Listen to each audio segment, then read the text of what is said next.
Détruire l'ego intérieur.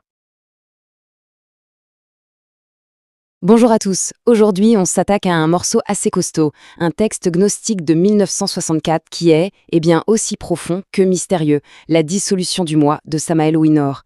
L'idée, c'est de décortiquer ensemble les concepts clés, de notre place dans le cosmos jusqu'au chemin vers la libération. Accrochez-vous, c'est parti. Et ça commence fort, avec une question qui frappe direct. L'homme ne sait toujours pas qui il est, d'où il vient, où il va. Franchement, ça résonne encore aujourd'hui, non ? C'est vraiment le point de départ de toute la réflexion. Cette ignorance fondamentale sur qui on est, sur notre destin. C'est ce mystère-là qu'on va essayer de démêler ensemble. Alors, voilà le programme. On va d'abord voir ce que le texte appelle une erreur cosmique sacrée, puis la prison du moi pluralisé qui en découle.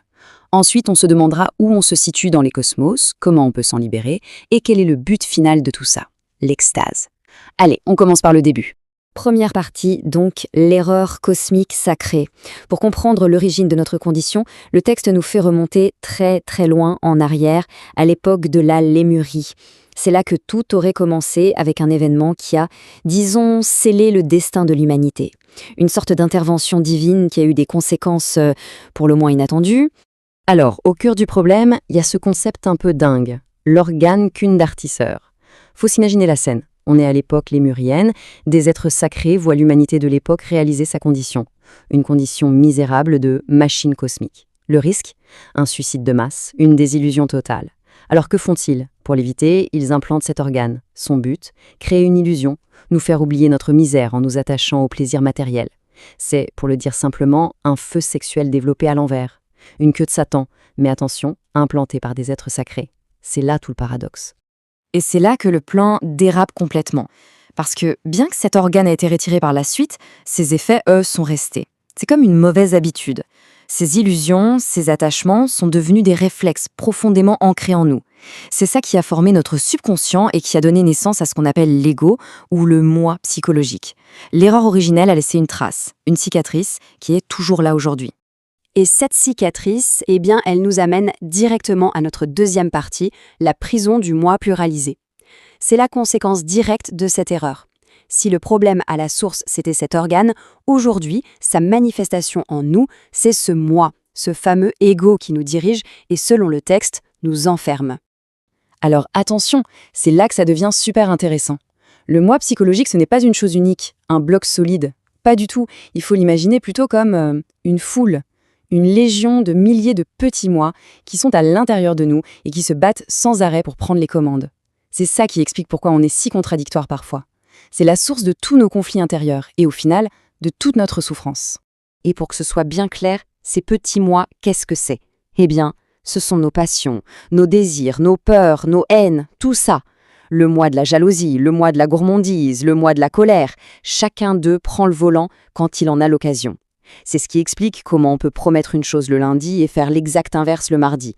En fait, il n'y a personne qui pilote vraiment l'avion. C'est juste un chaos permanent à l'intérieur. Ça amène à une distinction super importante, celle entre le retour et la réincarnation.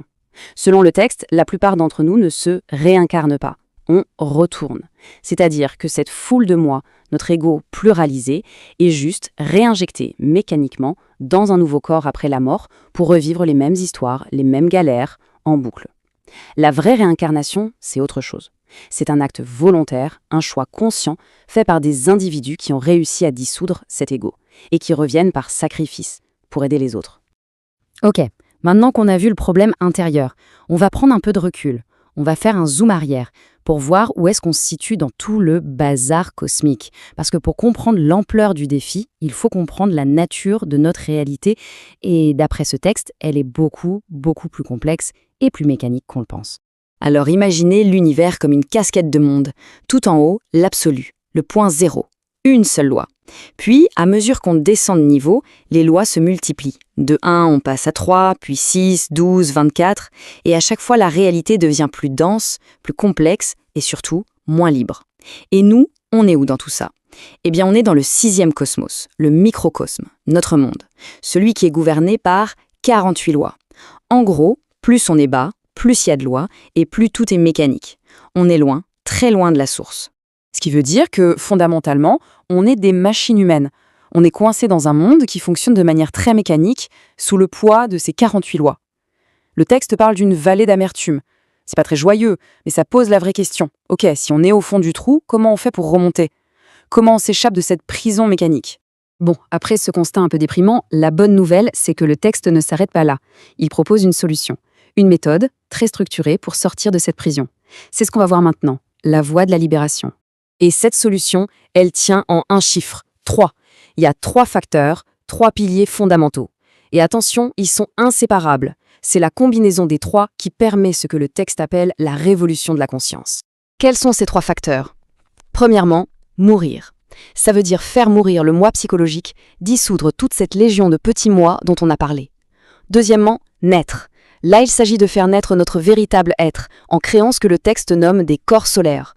Et troisièmement, le sacrifice pour l'humanité, c'est-à-dire agir par amour, aider les autres de manière désintéressée. Et le point le plus important, c'est que ce ne sont pas des étapes. On ne fait pas l'un, puis l'autre, puis le troisième. Non, il faut travailler sur les 3 en même temps, tous les jours. À partir de là, le texte est très clair. Il y a 2 chemins possibles, 2 voies radicalement opposées. D'un côté, les écoles blanches. Leur but, dissoudre le moi. Leur méthode, la transmutation de l'énergie sexuelle sans éjaculation pour éveiller la Kundalini, ce feu sacré qui monte le long de la colonne vertébrale. Et de l'autre côté, en opposition totale, les écoles noires. Leur but, renforcer le moi. Leur méthode, des techniques sexuelles avec éjaculation, qui ne font que développer l'organe kundartisseur, la fameuse queue de Satan, le feu qui descend. Cette pratique de transmutation, le texte l'appelle le maituna ou la magie sexuelle. C'est vraiment le cœur du deuxième facteur, celui de naître. Le principe, c'est une connexion sexuelle entre un homme et une femme, mais sans jamais atteindre l'orgasme ni l'éjaculation.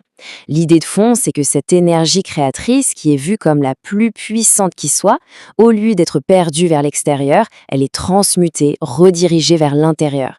Et c'est cette énergie qui va permettre de fabriquer les corps supérieurs, les corps solaires, qui sont indispensables pour pouvoir exister consciemment dans les autres dimensions. Ok, on a vu le problème, les conséquences, la solution. Il nous reste à voir la destination finale, le but ultime de tout cheminement. C'est quoi, au juste, l'objectif? Qu'est-ce qu'on est censé atteindre à la fin? La manière la plus élevée de penser est de ne pas penser. Cette phrase est hyper parlante. Elle nous dit que le but, ce n'est pas d'avoir des pensées plus intelligentes ou plus pures. Non, le but, c'est de dépasser la pensée elle-même. C'est d'atteindre le silence du mental. Parce que c'est seulement quand le brouhaha incessant de l'ego s'arrête qu'on peut enfin percevoir la réalité telle qu'elle est, directement, sans filtre. Donc, pour résumer, l'objectif final, c'est de dissoudre complètement l'ego, de transformer la partie immergée de l'iceberg, les 97% de notre subconscient, en pure conscience, une conscience continue. Le résultat, vivre dans un état d'extase permanent. Imaginez un peu, être totalement éveillé, totalement conscient, à chaque seconde, que ce soit ici ou dans d'autres dimensions. C'est une fusion totale avec le réel. Et on va finir avec cette question qui est une sorte de koan. Lorsqu'il n'y a ni je ni tu, qui désire voir? C'est une question qui retourne le cerveau, non? Si le moi n'existe plus, s'il n'y a plus de séparation entre soi et le reste, qui est-ce qui regarde? Qui est-ce qui perçoit? Ça nous laisse sur une méditation profonde sur ce que pourrait être une conscience totalement unifiée, une conscience qui a dépassé toutes les limites de l'ego. Abonne-toi pour éveiller ton esprit.